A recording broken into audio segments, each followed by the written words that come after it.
এইখিনি আগটো কাটিং কৰা নাই আৰু পুৰণা গছেই ঠাৰিবোৰ কাটিং কৰি থৈ দিছোঁ। প্ৰিয় দৰ্শক, সঠিক সময়তে ক্ৰিচেন্থেমামখিনি মই কাটিং কৰিছিলোঁ, কিন্তু কলম কৰা যথেষ্ট পলম হ'ল। সেইকাৰণে ফুলখিনিও মই দেৰিকৈয়ে পাম। উপায়তো নাই, কৰ্ম যেনেকুৱা ফলো তেনেকুৱাই পাম। তথাপিও কেনেকৈ কলম কৰিলোঁ, তাৰপিছত অগ্ৰগতি কেনেকুৱা হৈছে সেইখিনি দেখুৱাবলৈ আপোনালোকলৈ ভিডিঅ'টো লৈ আনিছোঁ। আশা কৰিছোঁ ভিডিঅ'টো সম্পূৰ্ণৰূপে চাব। ক্ৰিচেন্থেমাম অৰ্থাৎ ইন্দ্ৰমালতীৰ আগবোৰ জুলাই মাহত কেনেকৈ কাটিং কৰিছিলোঁ অকণমান আপোনালোকক দেখুৱাইছোঁ। এয়া চাওক, বেকাকৈ কাটি দিছিলোঁ আগবিলাক। তাৰপিছত এল'ভেৰাৰ পাত এখিলাৰ ভিতৰত ৰস লগাই এনেকৈ লগে লগে ৰুই দিছিলোঁ আৰু পানী দি দিছিলোঁ। এদিনো এখিলা পাতো অলপ সময়ৰ কাৰণেও জই পৰা নাছিল। ক্ৰিচেন্থেমামখিনি কাটিং কৰাৰ এসপ্তাহৰ পিছৰ দৃশ্য চাওক, খুব ধুনীয়া হৈছে। এইটো টাবত 5 জোপা আছে, ইয়াত এজোপাই থাকিব, পিছলৈ 4 জোপা বেলেগ টাবত লৈ যাব পাৰিম। দেখিয়ে মনটো ভাল লাগিছে। এমাহৰ পিছত এইবোৰ চাওক, পুলিবোৰ ডাঙৰ হৈছে। মই এতিয়া এইবিলাক চব ভাগ কৰি বেলেগ বেলেগ টাবলৈ লৈ যাব লাগিব। এইবিলাক আৰু আছে এনেকৈ কিছুমান, উপায় নাই, মৰিও গৈছে। এইজোপা মৰিব বুলিও মই ভবা নাই, অলপ যত্ন কৰিলে হ'ব। খুব ৰ'দ পৰে আচলতে আমাৰ এই পিছফালে মানে এই পশ্চিম ফালে ৰাস্তাৰ ফালে পিছবেলা বহুত ৰ'দ পৰে। কেঁচুসাৰ আৰু মাটি মিহলাই টাবকেইটা সম্পূৰ্ণ কৰি ল'লোঁ। তাৰ মাজত এটা এটা গাঁত কৰি লৈছোঁ। সেই গাঁতটোতে শুকান গোবৰ অলপ অলপ দি দিছোঁ। এই গাঁতটোতে মই এতিয়া পুলিবিলাক ৰুম।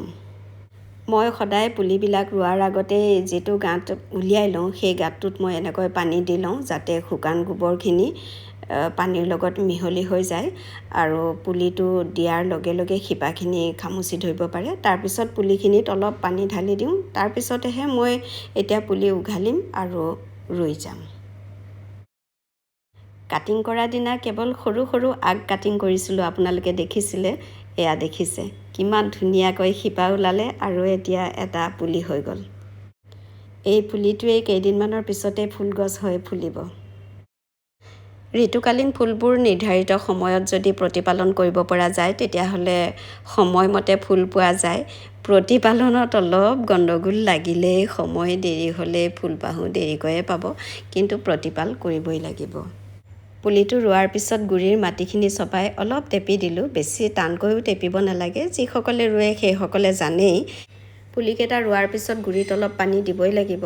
ঝৰ্ণা যদি নাথাকে তেতিয়াহ'লে টেমা এটা ফুটুৱাই দিব লাগিব, আৰু নহ'লে বটলেৰে পানী দিবলৈ হ'লে এনেকৈ আঙুলিবিলাক অলপ মেলি দিলেই হৈ গ'ল। পিছদিনাৰ দৃশ্য চাওক, এজোপা পুলিৰো এখিলা পাতো নষ্ট হোৱা নাই, খুব ধুনীয়াকৈ সতেজ হৈ আছে। এই দুজোপা নতুনকৈ পচাইছোঁ, এই দুজোপাৰো পাত এখিলাও নষ্ট হোৱা নাই। এয়া চাওক, খুব ধুনীয়া হৈ আছে। এই দুজোপা ভায়লেট কালাৰ ফুলিব, মায়ে আনি দিছে যোৰহাটৰ পৰা। এয়া অমিতা পুলি এটা হৈছে, হৈ থাককচোন। এইখিনি স্ন'বল কেইদিনমানৰ পিছত ফুলিবই আৰু। মই অৱশ্যে যত্ন ল'বলৈ সময় পোৱা নাই, খুবেই ব্যস্ততাৰে সময়খিনি পাৰ হৈছে। এইবোৰ চাওক, এখিলা পাতো নষ্ট নহ'ল। মই যেতিয়া ৰুইছিলোঁ তেতিয়াৰ পৰা এখিলা পাতো নষ্ট হোৱা নাই। এই দুজোপা ইমান ধুনীয়াকৈ ডাঙৰ হ'লগৈ, এদিনো জই নপৰিলে। আৰু এইবিলাক চাওক, বহুত বেছি ডাঙৰ হৈ গ'ল। মই সময় নাপালোঁ, কাটিব লাগিছিলে। এয়া পানী লৈছোঁ গিলাচ এটাত। এনেকৈ কাটি দিলে আচলতে বহুত আগ ওলাব, ব্ৰাঞ্চবোৰ বাঢ়িব। এতিয়া পোনাব লাগিব, মাৰি এডাল দি বেকা হৈ গ'ল। লগে লগে পানীত ডুবাই থৈ দিওঁ, সেইকেইটাও পচাব পাৰিম আগকেইটা। ইমান দেৰি হৈ গ'ল, মোৰ নিজৰে খং উঠিছে, বেছি দেৰি হৈ গ'ল। এইটোৰ সমানতে কাটিব লাগিছিলে, এইটো জোখত হৈ আছে, বাকীখিনি বেছি ডাঙৰ হৈ গ'ল। এতিয়া বেকা হোৱাৰ পিছত উপায়তো নাই, পোনাবতো লাগিবই। বাঁহৰ কাঠি দিয়ে পোনাই দিম আৰু গোটেইকেইটা।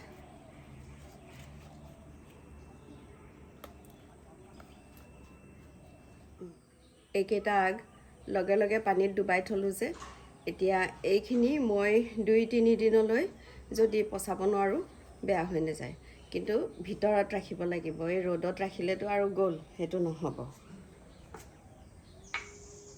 এয়া চাওক নাইট কুইনৰ পাতত এনেকৈ শিপা ওলায় এয়া পাতৰ শিপা এয়া যদি মাটিত যদি লগাই দিয়া যায় তেতিয়াহ'লে ইয়াৰ পৰা ধুনীয়াকৈ গছ হ'ব আৰু মই যিহেতু পানীত ডুবাই থৈছিলোঁ এই বটলটোত দুমাহৰ আগতে ডুবাইছিলোঁ এয়া চাওক কি ধুনীয়াকৈ শিপা গজিলে শিপাখিনি য'ত হৈছে এইখিনিতে কাটি ৰুই দিলে হৈ যাব আৰু অহা বছৰ ফুলিবই আগখিনি ছিঙাৰ পিছত এনেকৈ পানী আৰু অকণমান গোবৰ মাটি দি থৈ দিছোঁ শুকান গোবৰ মাটি এইবিলাক আগ দেৰি হ'ল যে কলিয়াইছে দেৰিকৈ ছিঙিলোঁ এইখিনি স্ন'বলৰ আগখিনি থাকক ইয়াতে যেতিয়া শিপা ওলাব তেতিয়া ৰুই দিম ক'ৰবাত জেগাও নাই ৰুবলৈ এইবোৰ ধুনীয়া হৈ আছে মই এনেকৈ বান্ধি বান্ধি থৈ দিছোঁ ৰছীৰে ৰছী মানে সূতাৰে বান্ধি দিছোঁ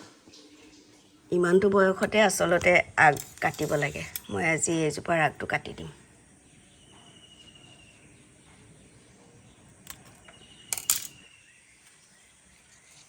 এইজোপা হোৱা নাই এতিয়াও দিন লাগিব এইবোৰ চাওক কাটি দিয়াৰ লগে লগে কেনেকৈ ওলাইছে ব্ৰাঞ্চবিলাক বহুত হ'ব এতিয়া এইখিনি দেৰি হ'ল মনটো দুখ লাগি আছে এইবোৰ কলিয়াইছিলে চব দেৰিকৈ কাটিং কৰিলোঁ মই নিজৰ ওপৰতে খং উঠিছে এতিয়া ফুল পালোৱেহেঁতেন কেইদিনমানৰ পিছত প্ৰিয় দৰ্শক ভিডিঅ'টো যদি ভাল লাগিছে তেন্তে লাইক কৰক শ্বেয়াৰ কৰক আৰু মতামত দিয়ক আপোনালোক কুশলে থাকক আকৌ লগ পাম নতুন এটি ভিডিঅ'ৰে আজিলৈ মই ৰূপাঞ্জলি বিদায় ল'লোঁ নমস্কাৰ